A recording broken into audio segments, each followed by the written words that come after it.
వైఎస్ఆర్ కాంగ్రెస్ పార్టీకి సంబంధించిన కుటుంబానికి చెందిన వ్యక్తిని అతి దారుణంగా కావాలని అదే పనిగా వేంపల్లెకు ఒక వెహికల్లో వచ్చి దారిలో పోతా ఉన్న పిల్లోడిని బైక్ ఆపి నిర్దాక్షిణ్యంగా కొట్టి హాస్పిటల్ పాలు చేస్తూ ఉంటే ఏమి సాధిస్తూ ఉన్నారు? ఇంతవరకు పులివెందుల్లో ఎప్పుడు ఇలాంటి సాంప్రదాయం లేదు.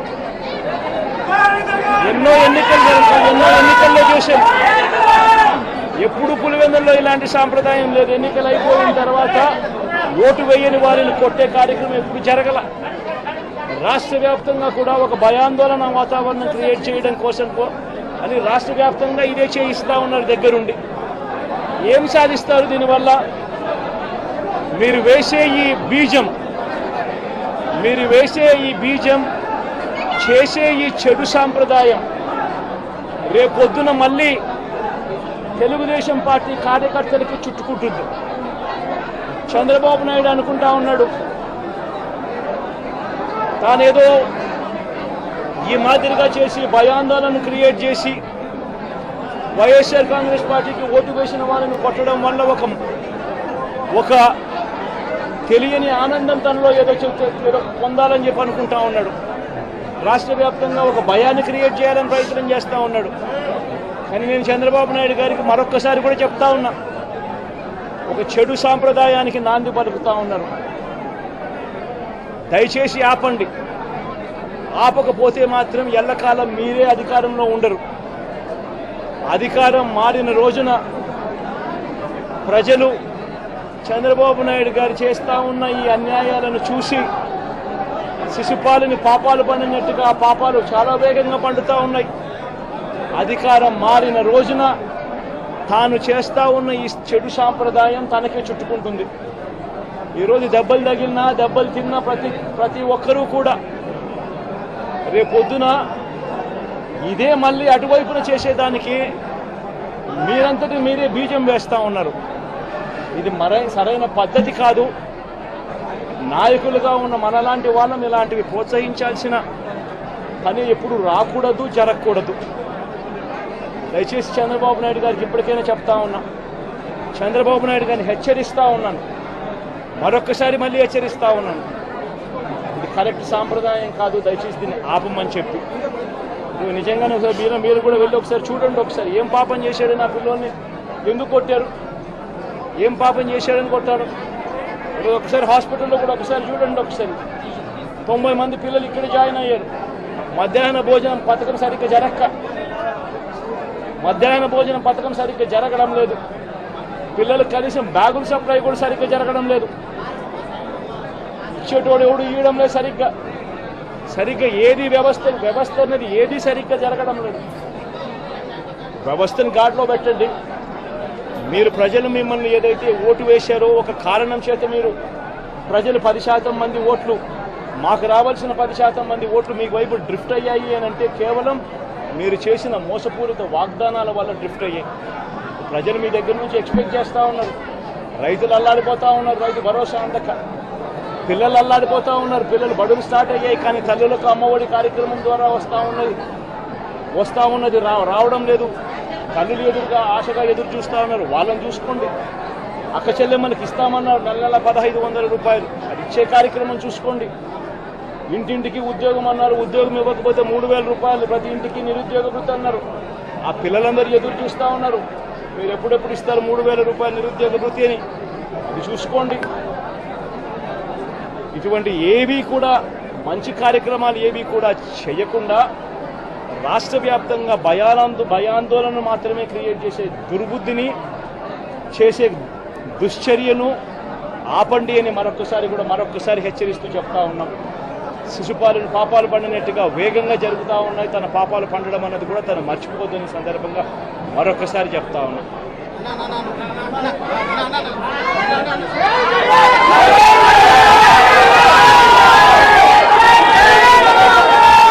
ఈరోజు వాతావరణం క్రియేట్ చేయడం కోసం అని రాష్ట్ర వ్యాప్తంగా ఇదే చేయిస్తూ ఉన్నారు దగ్గరుండి. ఏం సాధిస్తారు దీనివల్ల? మీరు వేసే ఈ బీజం చేసే ఈ చెడు సాంప్రదాయం రేపొద్దున మళ్ళీ తెలుగుదేశం పార్టీ కార్యకర్తలకి చుట్టుకుంటుంది. చంద్రబాబు నాయుడు అనుకుంటా ఉన్నాడు తానేదో ఈ మాదిరిగా చేసి భయాందోళన క్రియేట్ చేసి వైఎస్ఆర్ కాంగ్రెస్ పార్టీకి ఓటు వేసిన వాళ్ళని కొట్టడం వల్ల ఒక తెలియని ఆనందం తనలో ఏదో పొందాలని చెప్పి అనుకుంటా ఉన్నాడు. రాష్ట్ర వ్యాప్తంగా ఒక భయాన్ని క్రియేట్ చేయాలని ప్రయత్నం చేస్తూ ఉన్నాడు. కానీ నేను చంద్రబాబు నాయుడు గారికి మరొక్కసారి కూడా చెప్తా ఉన్నా, ఒక చెడు సాంప్రదాయానికి నాంది పలుకుతా ఉన్నారు. దయచేసి ఆపండి. ఆపకపోతే మాత్రం ఎల్లకాలం మీరే అధికారంలో ఉండరు. అధికారం మారిన రోజున ప్రజలు చంద్రబాబు నాయుడు గారు చేస్తూ ఉన్న ఈ అన్యాయాలను చూసి శిశుపాలని పాపాలు పండినట్టుగా ఆ పాపాలు చాలా వేగంగా పండుతూ ఉన్నాయి. అధికారం మారిన రోజున తాను చేస్తూ ఉన్న ఈ చెడు సాంప్రదాయం తనకే చుట్టుకుంటుంది. ఈరోజు దెబ్బలు తగిలినా దెబ్బలు తిన్నా ప్రతి ఒక్కరూ కూడా రేపొద్దున ఇదే మళ్ళీ అటువైపున చేసేదానికి మీరంతటి మీరే బీజం వేస్తూ ఉన్నారు.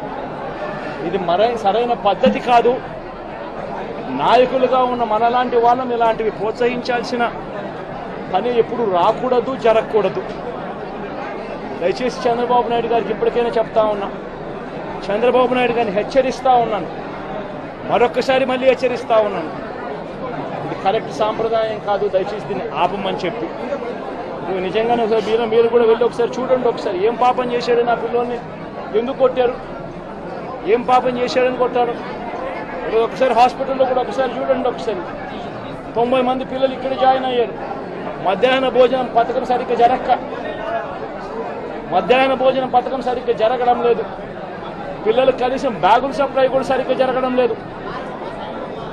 ఇచ్చేటోడు ఎవడు ఇవ్వడం లేదు సరిగ్గా ఏది వ్యవస్థ అనేది ఏది సరిగ్గా జరగడం లేదు. వ్యవస్థను గాడిలో పెట్టండి. మీరు ప్రజలు మిమ్మల్ని ఏదైతే ఓటు వేశారో ఒక కారణం చేత మీరు ప్రజలు 10% మంది ఓట్లు, మాకు రావాల్సిన 10% మంది ఓట్లు మీకు వైపు డ్రిఫ్ట్ అయ్యాయి అని అంటే కేవలం మీరు చేసిన మోసపూరిత వాగ్దానాల వల్ల డ్రిఫ్ట్ అయ్యాయి. ప్రజలు మీ దగ్గర నుంచి ఎక్స్పెక్ట్ చేస్తూ ఉన్నారు. రైతులు అల్లాడిపోతూ ఉన్నారు, రైతు భరోసా అందక. పిల్లలు అల్లాడిపోతూ ఉన్నారు, పిల్లలు బడులు స్టార్ట్ అయ్యాయి. కానీ తల్లులకు అమ్మఒడి కార్యక్రమం ద్వారా వస్తూ ఉన్నది రావడం లేదు. తల్లులు ఎదురుగా ఆశగా ఎదురు చూస్తూ ఉన్నారు. వాళ్ళని చూసుకోండి. అక్క చెల్లెమ్మలకి ఇస్తామన్నారు నెల 1500 రూపాయలు, అది ఇచ్చే కార్యక్రమం చూసుకోండి. ఇంటింటికి ఉద్యోగం అన్నారు, ఉద్యోగం ఇవ్వకపోతే 3000 రూపాయలు ప్రతి ఇంటికి నిరుద్యోగ వృత్తి అన్నారు. ఆ పిల్లలందరూ ఎదురు చూస్తూ ఉన్నారు, మీరు ఎప్పుడెప్పుడు ఇస్తారు 3000 రూపాయలు నిరుద్యోగ వృత్తి అని. అది చూసుకోండి. ఇటువంటి ఏవి కూడా మంచి కార్యక్రమాలు ఏవి కూడా చేయకుండా రాష్ట్ర వ్యాప్తంగా భయాందోళన మాత్రమే క్రియేట్ చేసే దుర్బుద్ధిని చేసే దుశ్చర్యను ఆపండి అని మరొక్కసారి హెచ్చరిస్తూ చెప్తా ఉన్నాం. శిశుపాలను పాపాలు పండినట్టుగా వేగంగా జరుగుతూ ఉన్నాయి. తన పాపాలు పండడం అన్నది కూడా తను మర్చిపోద్దని సందర్భంగా మరొక్కసారి చెప్తా ఉన్నాం.